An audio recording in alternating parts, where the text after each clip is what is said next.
And that brings us to new business item 10.1. Can I have a motion to, let's see, do we have to, yeah, we have to approve this, right? Can I have a motion to approve, sorry, we're on policy, I missed it.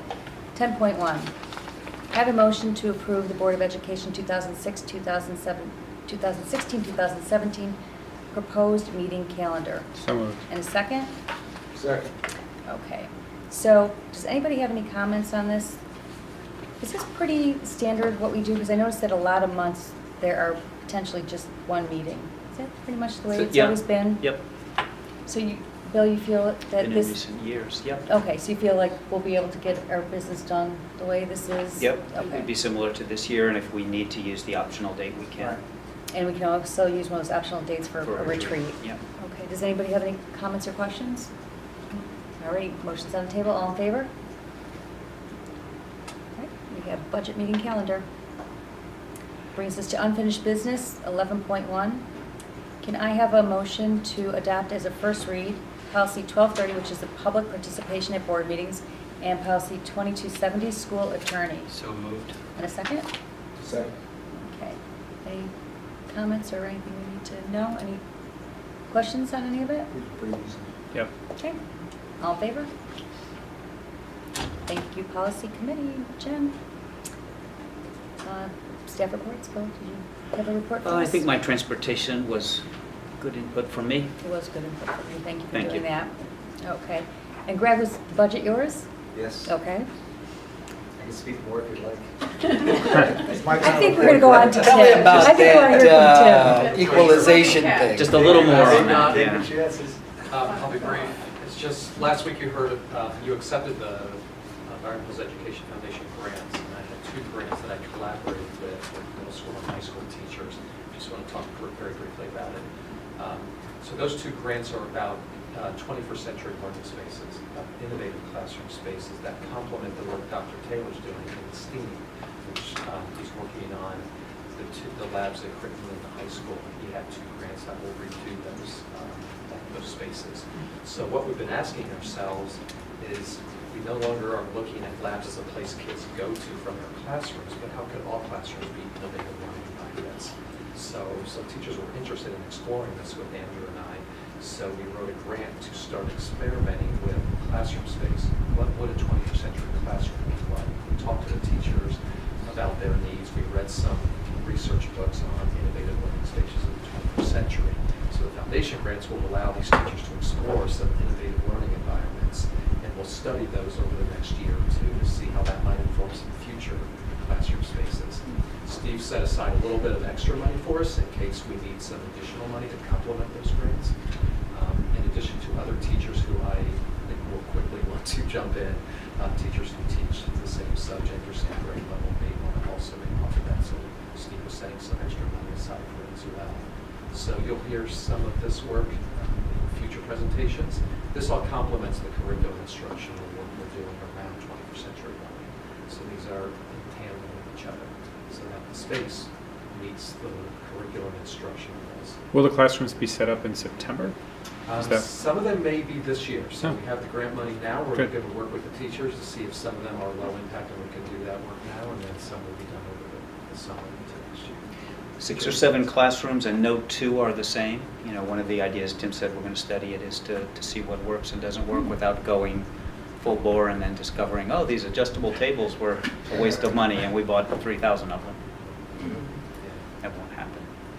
At the right time, it'd also be good to go back to the foundation with feedback. What worked, what didn't, you know, what impact has it made? Yeah. That's good advice. Thanks. Can that furniture be rented or? I mean, just until we know? I don't think they're Probably best doesn't make- custom items, and I Yeah. think it'd be hard to lease or rent those. I'm Right. pretty confident the furniture that we're purchasing, if these teachers don't like it, other It'll teachers be will like it. able to be Yeah. reused for something else. It's- Okay. Yeah, it's not wasteful things. These are all things that can be used in classrooms. Sounds exciting. Thank you. Can I ask you about something that the executive function pilot program was that in your? Is that one classroom in one school with one piece of software, or is No, that? several? It's in actually through the the guidance office at Crittenden is doing it, so it's with various classrooms based on student need, because it's part of some academic support for students. And Wampus is the classroom I specifically wrote about, is one classroom where the teacher has really embraced it and is doing it with all of their students. And then it's done through the school psychologist based on need, and with other classrooms individually based on students who feel we want to try that. So when you say a pilot program, is this the first year we've done something like this at HCC and Wampus? Yes, yeah, and seemed really innovative to me, and I shared it with Dr. Powderly and Ms. Cagliostro. They brought it to their staff, and I didn't know if there'd be interest, and some teachers were really interested in it. Yeah.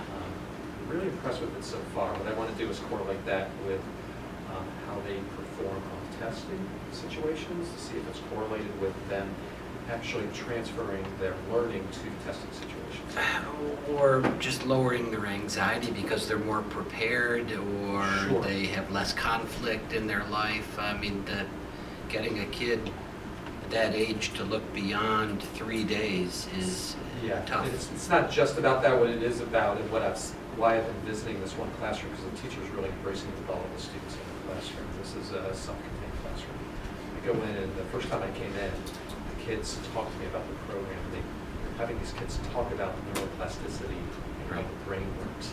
And there's a Google Classroom created where the teacher gives them projects to work on. And I'm on their classroom, so I get to read the kids' writing, the projects they present about their learning. They are becoming very reflective on their learning, which I think is really powerful, not just for students with disabilities, but for all students. This is part of some of the work, some of the future work we're doing, not to this extent, but around executive functioning in general, as we start going to a student-centered, learner-centered environment. Getting students to be able to manage their time, Yeah. getting students to manage their process and the way they think about Can tasks you that make just sense. keep in the back of your mind somewhere, just maybe share on down the line if you've got some feedback on this? It's a pilot program. You're either going to, have positive things to say about it or not. So just let us know how it goes. The evaluation, I will, and I'll, in a future meeting, share with you what the students are doing and what they're saying. I think it's really, really cutting edge in terms of, trying to use technology to address something that is, there's a huge need, I think, there, and a way to prepare our students even better. Now, when you do your reports, you sometimes take pictures of it so we can see, so I assume you'll do that. I will. Take pictures. I love taking We're visual pictures. learners. I will certainly do that. That would be great. Thank you very much, Tim. Jen? Just wanted to update you on our principal search process and our timeline. So Bill, Tim, and I are going to be going to the high school on April 6th to meet with all of the faculty members to conduct some focus groups, trying to get feedback on what their thoughts are regarding what their needs are for a principal at the high school. We think it's important to have the high school faculty's voice heard in that way. We will be conducting interviews on April 7th. From those interviews, we hope to have at least two finalists to move on to our second phase of the interview process, which will be a consultancy model. The consultancy model is what we've had done with the 4 directors before. We found it really successful to have the finalists in for an entire day, meeting with various constituents in the district to problem solve and serve in a real consultancy capacity. It enabled us to see the depth of their thinking and how they can problem solve in a real situation environment. And it is our hope that we have a finalist to bring to the board by the May 3rd board meeting. In the process, we try to include as many people as possible. So on the interview committee, we will have teachers and administrators and parents. In the consultancy model, we will have students, we will have CSEA members, and we will have various other administrators in the district, all of whom will be providing feedback to us for the process. So we're very excited about it. How will the parents be chosen for this? Well, parents have to be trained, so we do have a list of trained parents already who volunteer at the high school level to do that. We go through that list. We try not to use the same parents every time, but sometimes we have people who are more available than others. And then, consulting with administration as to parents that they think would be able to give a good lens to what their high school age child would need. So these parents have children in high school. Yes. I think there's, I don't know, remember Or if it's in going the into the high focus. school. I don't remember if you see it in the focus or if it's on the website, there's a blurb about if you're Yeah. interested in being on the interview Yeah, I committee. conduct training a couple of times a year, and we Yeah. keep those lists updated every year so that we don't have people on there who haven't had children that are Is not there, interested. is there a confidentiality agreement with those that are on that Yes, list? Okay. so that's part of the training, and everybody signs a confidentiality agreement. And then at the beginning of each of the processes, I go through the confidentiality portion again. Okay. We even met as administrators yesterday, and I stressed that we can't even have conversations with each other about candidates. Right. Well, that's encouraging, right? So, Yes. optimistic, okay. Good news, We're thank you. encouraged by the process. Great, thank you very much. And that brings us to board reports. I do not have a report. Does anybody have any committee or board reports? Not since last week. That is true, that's probably why I don't have anything, that's good. Yeah. All right, any topics for future agendas, requests for information? Hearing none. Communications to the board, it was just the petition, which I had circulated to everybody, which we talked about earlier.